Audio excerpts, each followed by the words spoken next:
আসসালামু আলাইকুম প্রিয় দর্শক, গতকালকে আমাদের বাজেট ঘোষণা করা হয়েছে। নতুন বাজেট, নতুন সরকার। আগামী এক বছর কি ব্যয় হবে, কি আয় হবে, আয় হলে কোত্থেকে হবে, ব্যয় হলে কিভাবে ব্যয় করা হবে। তবে ব্যয় কোনো লুটপাট হবে কিনা সেটা বলা হয় নাই। ব্যয় কীভাবে হবে সেগুলো নিয়ে প্রতি বছরই কিন্তু এরকম বাজেট হয়। এবছরও হয়েছে। বাজেট কেমন হয়েছে এটা নিয়ে আলোচনা অনেকে এরই মধ্যে করেছেন। আমি করব না এই কারণে, আমি নিজে বাজেট খুব ভালো বুঝি। আমি অর্থনীতির ছাত্র না, কাজেই সব বিষয় নিয়ে বলাটাও ঠিক না, আর আমি খুব ভালো বুঝিও না। বলতে গেলে ভুলভাল হবে, এটা নিয়ে পরে অনেকে বলবেন যে জানে না, কিছু না হয়তো বলে। আমার বাজেট হলো যে আমি চিন্তা করি যে এই বাজেটের পর আমার জীবনযাপনটা কেমন হয়, এবং আমার ধারণা এই দেশের বেশিরভাগ মানুষেরই এটাই চিন্তা যে বাজেটে কি আছে, কোথায় কত বরাদ্দ হবে, এগুলো তাদের কোনো মাথা ব্যথা নেই।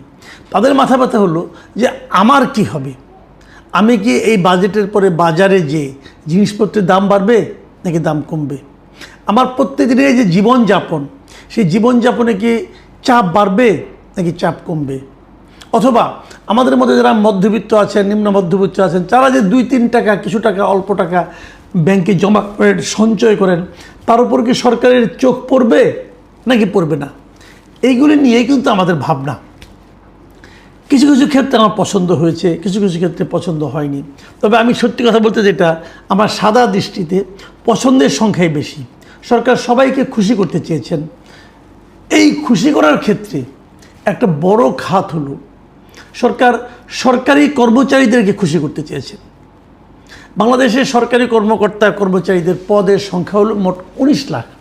সেই 19 লাখের মধ্যে কিছু পদ খালি আছে, সেই খালি টালি বাদ দিলে পরে 15 লাখ সরকারি কর্মচারী কর্মকর্তা আছে।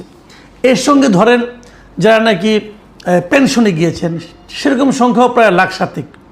তো ওই পেনশনে যারা গিয়েছেন তারাও কিন্তু নিয়মিত পেনশন সরকারের কাছ থেকে পান। এইভাবে হিসাব করলে প্রায় 22 লাখ 23 লাখ লোকের জন্য নতুন একটা পে কমিশন গঠন করা হয়েছে, পে স্কেল ঘোষণা করা হয়েছে। সেই পে স্কেলটা অন্তর্বর্তীকালীন সরকারই ঘোষণা করেছিল। এই সরকার এসে সেই পে স্কেলকে কীভাবে তারা বাস্তবায়ন করবে সে সংক্রান্ত একটা ধারণা তারা দেওয়ার চেষ্টা করছেন। এবং আগেই বলা হয়েছিল, এই সরকার বলেছিল এসে যে আমরা একবারে পুরোটা বাস্তবায়ন করতে পারবো না, আমরা 2-3 ধাপে এটা বাস্তবায়ন করব। প্রথম ধাপে 50% মতো বাস্তবায়ন করব, পরবর্তী ধাপে আরও বাকিগুলো করব। 50% মানে 50% ব্যক্তির কাছে না, প্রতিশ্রুত যে বেতন স্কেল, সেই যে বাড়তি বেতনটা, সেই বাড়তি বেতনের 50%। এইভাবে একটা প্ল্যান তারা করেছে। এবং যেহেতু এই টাকাটা এই বাজেট থেকে দিতে হবে, এই জন্যই তো বাজেটও করতে হবে। 1 জুলাই থেকে এই বেতন স্কেলটা বাস্তবায়িত হবে। অনেক বেতন বাড়বে, কিন্তু বেতন প্রায় ডাবল বাড়বে। আমি একটা এক্সাম্পল দিয়ে বলি, তাহলে বুঝবেন আপনি।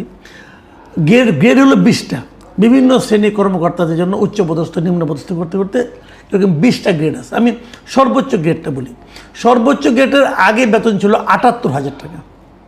আগে সে 78,000 টাকা থেকে বাড়িয়ে 1,60,000 টাকা করা হয়েছে, মানে দ্বিগুণেরও বেশি বেড়েছে। বলে রাখা ভালো, এই 78,000 টাকা কিন্তু সব মিলিয়ে বেতন না। 78,000 টাকা ছিল তাদের বেসিক বেতন। তার সঙ্গে আবার বাড়ি ভাড়া পাইতো, চিকিৎসা ভাতা পাইতো, আরও অন্য ভাতা। যেমন একজন সচিব আগে পেতেন 78,000 টাকা। 78,000 টাকা পাওয়ার সঙ্গে সঙ্গে উনি যে বাসাটা পেতেন, ওই বাসার ভাড়া ধরেন আরও 80-90,000 টাকার মতো হবে। যে এরকম হয়, এরকম সব সরকারি কর্মকর্তার ক্ষেত্রে এটাই নিয়ম। তো সেই 78,000 টাকা বেড়ে এখন 1,60,000 টাকা হয়েছে, মানে দ্বিগুণ চেয়েও বেশি হয়েছে, দ্বিগুণের চেয়ে 4,000 টাকা বেশি হয়েছে কিন্তু। আর সর্বনিম্ন যে গ্রেড, একদম নিচের যে গ্রেডটা, সেই গ্রেড হলো গ্রেড 20, মানে 1, 2, 3, 4 করতে করতে 20টা গ্রেড আছে। সর্বনিম্ন গ্রেডের বেতন ছিল সবচেয়ে কম। এই 20তম গ্রেডে আগে বেতন ছিল 8,250 টাকা, সেটা বেড়ে এখন হয়েছে 20,000 টাকা। মাথায় রাখবেন, সেটা বেড়ে এখন হয়েছে 20,000 টাকা। তার মানে অনেক টাকা কিন্তু বেড়ে গেছে। 8,250 টাকা থেকে বেড়ে ডাবল করলে হতো কত? ডাবল করলে হতো 16,500 টাকা। সেটাও আরও বেড়েছে, ওই যে 20,000 টাকা। তার মানে সব দিক দিয়ে কিন্তু ডাবল করে বেড়ে গেছে। এটা জিনিসপত্রের দাম বেড়েছে, এটা প্রায় 11 বছর পরে কিন্তু বেতন স্কেলটা চেঞ্জ হলো। এই 11 বছরে কিন্তু দ্বিগুণ হয়ে গেছে, অনেক কিছুরই দাম এরকমভাবে বেড়েছে। কাজে এইভাবে হিসাব করলে এই বেতন স্কেল বাটা মোটামুটি কিন্তু অন্যায় কিছু না। এবং আমার বিবেচনায় যে এই যে প্রায় 22 লক্ষ লোকের বেতন বাড়লো, আপনি যদি প্রতিটা পরিবারের সঙ্গে 5 জন করে লোক ধরেন, তাহলে এই বেতন বাড়তি বেতন থেকে সুবিধা পাবে মিনিমাম 1 কোটি লোক, 1 থেকে 1.5 কোটি লোক। তো এটাও কিন্তু এই দেশের একটা জনসংখ্যার বড় অংশ তারা একটা সুবিধা পাবে, এটা তো মন্দ কিছু না। আমি এটাতে আমি মনে করি এটা প্রতি 2-3 বছর পর পরই বেতন স্কেলটা রিভিউ করা উচিত, ঠিকঠাক করা উচিত। এখন এর সঙ্গে আমার প্রশ্ন হলো দুটো, যে দুটো প্রশ্ন আমি বারবারই করেছি, এর আগেও করেছি, এবারও করতে চাই। প্রথম প্রশ্ন হলো যে এই যে 15 লাখ লোক সরকারি কর্মকর্তা কর্মচারী আছেন, তার সঙ্গে আরও 7,000 পেনশনভোগী আছেন, ধরলাম অ্যাভারেজে 20 লাখ। এই যে 20 লাখ লোকের বেতন আপনি বাড়ালেন, মানে এদের ইনকামটা আপনি ডাবল করে দিলেন, এবং এটা বাস্তবায়িত হওয়ার সঙ্গে সঙ্গে এর কিছুটা প্রভাব কিন্তু বাজারে পড়বে। এটা সবসময় পড়ে, যখনই বেতন স্কেল বৃদ্ধি হয় তখনই তার প্রভাব বাজারে পড়ে, জিনিসপত্রের দাম একটু হলেও বাড়বে। এই যে বাড়বে, এটা না হয় এই বাড়তি বেতন দিয়ে এই সরকারি কর্মকর্তা কর্মচারীরা কিনতে পারবে, কিন্তু যারা বেসরকারি কর্মকর্তা কর্মচারী আছেন তাদেরও কি এই একই আনুপাতিক হারে বেতন বাড়বে? বাড়বে না, কোনো সন্দেহ নাই, বাড়বে না। অনেকে হয়তো বলবেন তারা তো আগে থেকেই বেশি বেতন পেতেন। আগে থেকে যদি বেশি বেতন পেতেন তাহলে সরকারি কোনো কর্মকর্তা কর্মচারী কি তার চাকরিটা ছেড়ে বেসরকারি চাকরিতে জয়েন করবেন বেশি বেতনের? ওটাও করবেন না। এর কারণটা হলো সুযোগ সুবিধা, সরকারি নিয়মকানুন এগুলি মিলে আমাদের দেশে এখনও সরকারি চাকরিটাই কিন্তু সোনার হরিণের মতো, এটা পাওয়ার জন্য সবাই উদ্গ্রীব হয়ে থাকে। আমি দেখেছি 80-90 হাজার টাকা দামের বেসরকারি চাকরি এটা ছেড়ে অনেকে সরকারি চাকরিতে জয়েন করেন, যার বেতন সাকুল্যে মিলে হয় 30-40 হাজার টাকা হয়। কেন হয়? এখানে নানা ধরনের উৎকোচ আছে, সুবিধা আছে, ঘুষ আছে, পরবর্তীতে পেনশনের নিশ্চয়তা আছে, এগুলো অনেক কিছু মিলিয়ে হয়। যাই হোক, সে আলোচনায় পরে আসি, ওটা আসবো একটু পরে। আমার এখনকার যে বেসিক প্রশ্নটা, যে এই যে বিপুল সংখ্যক বেসরকারি কর্মকর্তা কর্মচারী আছেন তাদের উপর কিন্তু এই বেতন স্কেলের নেতিবাচক প্রভাবটা পড়বে। তাদের বেতন বাড়ানোর জন্য সরকার কি কোনো ভূমিকা নিয়েছে? সরকার তো তার খাত থেকে বেতন দিতে পারবে না, কাজে সে আবদার আমি করছি না।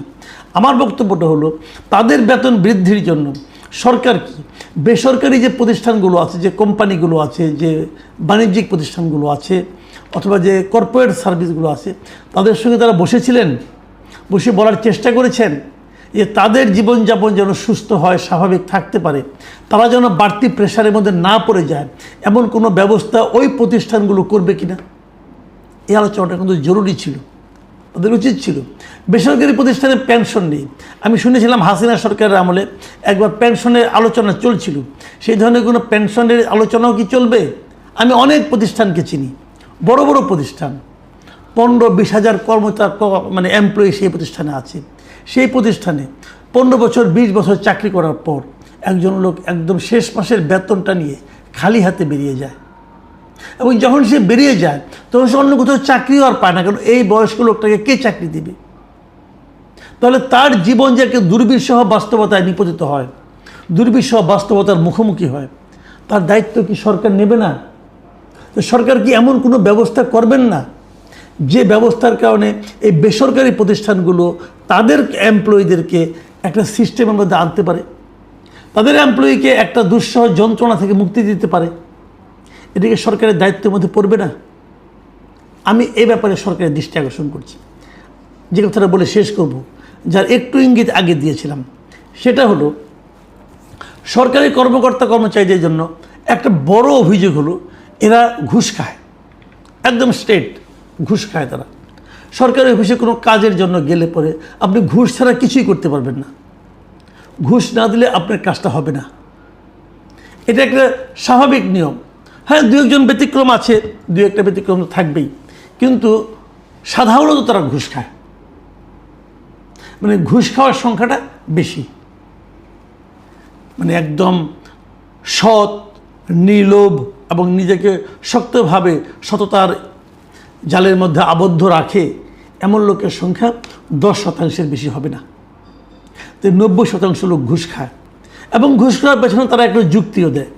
যুক্তিটা হলো, সরকার আমাকে যে বেতন দেয় সেই বেতন দিয়ে তো আমার সংসার চলে না, তো ঘুষ না খাওয়া ছাড়া তো আমার কোনো উপায় না, আমি কি না খেয়ে থাকবো?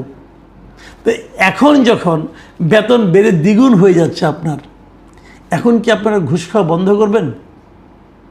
আমাদের অর্থমন্ত্রী একটা আশাবাদ ব্যক্ত করেছেন। উনি বলেছেন, আশা করব আমরা এখন সরকারি কর্মকর্তারা ঘুষ খাবেন না। বাট এই যে আশাবাদটা, এটা কি বাস্তবে রূপ পাবে? আমরা মনে করতে পারবো এর আগের বার যখন এরকম একটা পে কমিশন হয়েছিল, পে কমিশন পে স্কেল ঘোষণা করেছিল, সেবারও কিন্তু বেতন প্রায় না দ্বিগুণই হয়েছিল, সেবারও বেতন দ্বিগুণ হয়েছিল। তখনও সেই সময়ের প্রধানমন্ত্রী তিনিও আশা করেছিলেন যে আশা করা যায় ঘুষ এবার কমবে। ঘুষ বন্ধ তো দূরের কথা, ঘুষের রেট আরও বেড়ে গিয়েছিল। এটা আমরা সবাই আমাদের নিজ নিজ জীবন দিয়ে জানি, ঘুষের রেট আরও বেড়ে গিয়েছিল। তো এবার যদি ঘুষের রেট আবার বেড়ে যায়, সেই দুর্ভোগটা কিন্তু সাধারণ মানুষের উপরে এসে পড়বে। তো সেখান থেকে আমাদের বাঁচতে হবে ভাই। এটা না পারলে কোনো লাভ নাই। বেতন বাড়াবেন, জনগণের টাকাও যাচ্ছে, জনগণের দুর্ভোগও বাড়ছে। আমি মনে করি যে সরকারের উচিত হবে এই বেতন স্কেলটা ঘোষণার সঙ্গে সঙ্গে দুর্নীতির বিরুদ্ধে জেহাদ ঘোষণা করা, যে ঘুষ একদম বন্ধ হতে হবে, দুর্নীতি একদম বন্ধ হতে হবে। যদি দুর্নীতি বন্ধ না হয় তাহলে তাদের বিরুদ্ধে দৃষ্টান্তমূলক শাস্তির ব্যবস্থা করতে হবে। কোনো সরকারি কর্মচারী, কোনো সরকারি কর্মকর্তা যদি ঘুষ খান, যদি ধরা পড়ে দুর্নীতি করেছেন, মানুষকে হয়রানি করেছেন, তাদের বিরুদ্ধে এমন শাস্তির ব্যবস্থা করতে হবে যেন তাবৎ সরকারি কর্মকর্তা কর্মচারীরা সেই শিক্ষা দেখে, সেই সাজার মাত্রা দেখে এই ধরনের অপকর্ম করার সাহস আর না পান। এটা কি সরকার নিশ্চিত করতে পারবে? আমি জানি না।